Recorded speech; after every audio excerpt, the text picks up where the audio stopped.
Trojans would see just 4 matches this season go the full 5 sets, one of those in a victory against Freedom back on April the 13th. Determined, though, to get this one done in 3 as Parkland came out on fire in set 1. An early 9-0 run by the Trojans would set up their largest lead of the night. Parkland in front by 14. Matt Bauer playing a large role during that span as they'd have the 18-4 advantage. Then the block on the left side by Lucas Dashikevich makes it 24-13 Trojans. Bauer and Dashikevich pacing the home team with 10 kills on the night. Chase Robbins will get the finish, though, off the kill from the right side. Trojans take set 1 easily, 25-13 the final. Freedom bringing the energy in set 2. Nilansh Gupta's kill ties things at 2 early on. And even though Parkland would have a lead of 6, up 20-14, Pate's not going away so easy. Using an 8-2 run, they'll tie it up at 22 apiece, and they'll even have game point up 24-23 off the Austin Hofford block. But Parkland finding a way in the end. The block by Owen Rogers seals it as Trojans will take set 2, 28-26.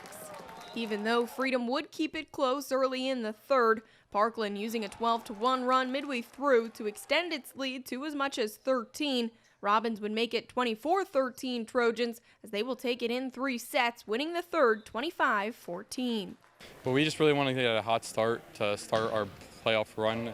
And it's always a tough team, Freedom. They took us to 5 last time, and we just want to prepare to go deep and make a run. Whitehall had won both of the regular season meetings against Parkland this year, but the biggest takeaway for the Trojans was in that second meeting when they were up 2-0 and would allow Whitehall to come back and win it in 5.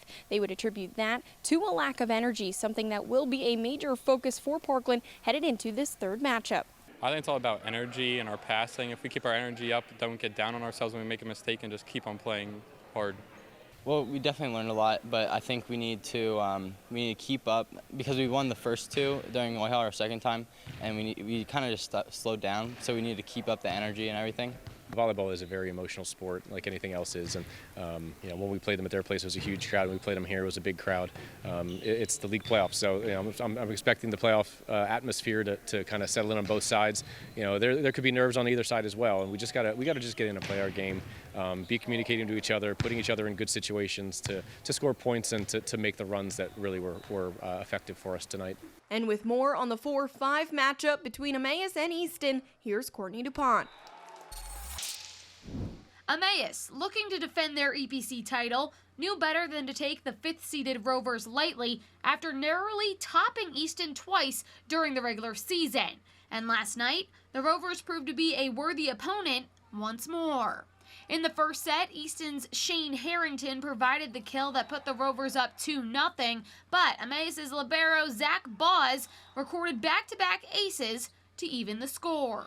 Ultimately, though, the Rovers took the set 25-18 after senior Aiden Fleming delivered this kill and Emmaus committed an error for game point. Easton came out strong again, earning a 3-0 lead after back-to-back kills from Fleming and 6'6" middle hitter Chris Meller. The two boys led the way, with Meller recording 5 kills in Easton's 25-21 triumph in the second.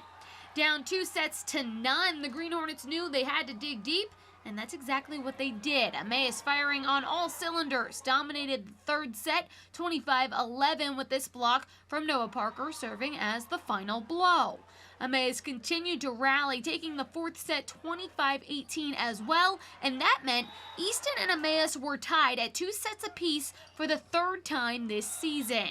The two teams played tight through the first couple of points, but a block from Austin Martellucci was the turning point that made the score 6-5 Rovers. Justin Caceres came up with the kill after that, accompanied by another kill from Meller. Easton did keep it interesting, but eventually went on to take the final set 15-11, marking their 14th victory of the season.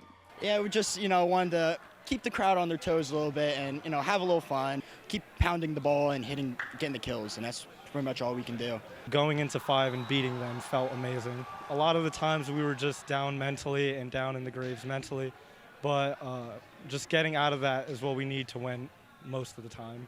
Easton may have lost to Emmaus twice during the regular season, but the Red Rovers all agree that they're happy with their 1-2 record, seeing as it means they will advance in the EPC tournament. We need to keep the energy we've had since Whitehall, just keep that energy up, and we will be playing with any of these top teams in PA. At the end of the day, we just put our minds in it. We get each other up instead of giving each other negative comments. And that's just the hardest part, keeping our heads up. But once we do that, we can achieve anything. From Emmaus High School for the Service Electric Network, I'm Courtney DuPont.